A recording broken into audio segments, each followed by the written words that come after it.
Today I'll be teaching you guys how you guys can delete a course in Duolingo. It's pretty simple. You want to click on the person looking icon which is at the bottom right corner of your screen, which is right beside the notification bell. From your profile, you want to click on the setting icon at the top right corner of your screen. From inside here, you can see the option called courses.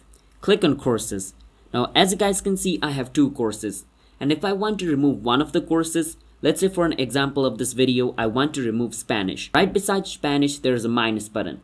I can click on the minus button and it says, are you sure?